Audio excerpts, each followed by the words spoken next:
بسم اللہ الرحمن الرحیم۔ الصلاۃ والسلام علیک یا سیدی یا رسول اللہ وعلی آلک و اصحابک یا نور اللہ، اللہم صلی علی محمد و آل محمد۔ اللہ تعالیٰ سب پر رحمت کرم فضل کی نگاہ فرمائے۔ پچھلے دنوں ایک ویڈیو اپلوڈ ہوئی تھی جس میں استغفار اور شکر کا ایک میریکل اسٹوری شیئر کی تھی کہ خاتون نے استغفار کرنا شروع کیا اور لیٹ ایج میں ان کی شادی ہوئی، مطلب 40+ تھی ان کی شادی ہوئی، اور پھر انہوں نے اپنی ہر نعمت کے لیے شکر ادا کرنا شروع کیا تو اللہ تعالیٰ نے انہیں بہترین شوہر، بہترین گھر اور اولاد کی نعمت سے نوازا، اور وہ نعمتیں عطا کی کہ جس کا وہ لفظوں میں بیان نہیں کر سکتی۔ تو یہ ویڈیو ایک خاتون نے دیکھی اور وہ فائنینشلی بہت کرائسس میں تھی، مالی حالات بالکل اچھے نہیں تھے، ایون کہ رمضان میں ان کا کوئی ذریعہ بھی نہیں تھا آمدنی کا، کافی پریشانی تھی۔ تو انہوں نے شکر ادا کرنا شروع کیا ویڈیو دیکھ کے۔ کہتی ہیں کہ انہوں نے ہر نماز کے بعد شکر کے سجدے ادا کرنا شروع کیے اور اللہ تعالیٰ سے ہر چیز کے لیے شکر ادا کرنا شروع کیا، جو نعمتیں ان کو ملی دل کی گہرائیوں سے، کہ اللہ تو نے مجھے آج دوپہر کو کھانے کے لیے دیا، تیرا بہت شکر ہے، یا اللہ تو نے مجھے یہ نعمت دی، میرے گھر میں یہ چیز آئی۔ ہر چیز کے لیے وہ شکر ادا کرنے لگیں اور ہر نماز کے بعد شکر کے سجدے ادا کرنے لگیں۔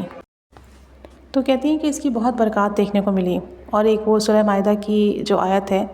114، وہ بھی فجر کی نماز کے بعد 11 بار پڑھتی۔ کہتی ہیں کہ اس رمضان ایسا ہوا کہ ان کی ایک بہن ہے جو کہ آؤٹ آف کنٹری رہتی ہیں، انہوں نے انہیں پیسے بھیجے کہ آپ اپنے لیے کچھ خریداری کریں۔ ایک اور جاننے والی ہیں، انہوں نے بھی ان کو پیسے بھیجے، اور کہتی ہیں کہ ان کی بہن کے بیٹے ہیں، انہوں نے ان کو اچھے خاصے پیسے بھیجے کہ آپ اس سے پورے رمضان کی گروسری کریں، اور انہوں نے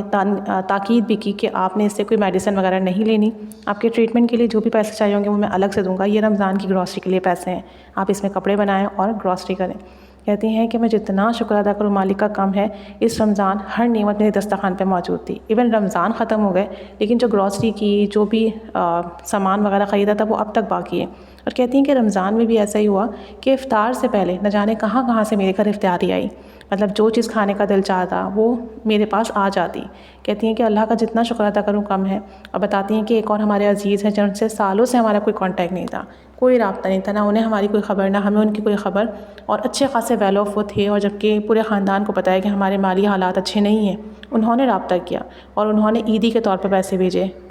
تو کہتی ہیں کہ شکر کی برکت سے اللہ کریم نے کہاں کہاں سے رزق کے دروازے کھولے اور کہاں کہاں سے میرے لیے بندوبست فرمایا، مجھے خود بھی اندازہ اور گمان نہیں ہے۔ تو کہتی ہیں کہ ویڈیو میں نے دیکھی تھی اور اس کو دیکھنے کے بعد میں نے شکر ادا کرنا شروع کیا، شکر کے سجدے ادا کرنا شروع کیا، اور ہر نعمت پہ دن میں جو نعمت میرے پاس آتی اس کے لیے میں اللہ کا شکر ادا کرتی ہوں، دل کی گہرائیوں سے کرتی ہوں، اور اس کا نتیجہ یہ نکلا کہ میری رزق میں، میری چیزوں میں وسعت ہونے لگی ہے اور غیبی مدد ہونے لگی ہے۔ اللہ تعالیٰ سب پر رحمت کی نگاہ فرمائے۔ ہمیں بھی چاہیے کہ ہم استغفار اور شکر کا دامن تھام لیں اور کثرت سے شکر کریں، ہر نعمت کے لیے شکر کریں، ہر غلطی کوتاہی پر استغفار کریں، تو انشاءاللہ عز و جل دنیا میں آخرت میں کہیں پر بھی کوئی کمی نہیں ہوگی انشاءاللہ تعالیٰ۔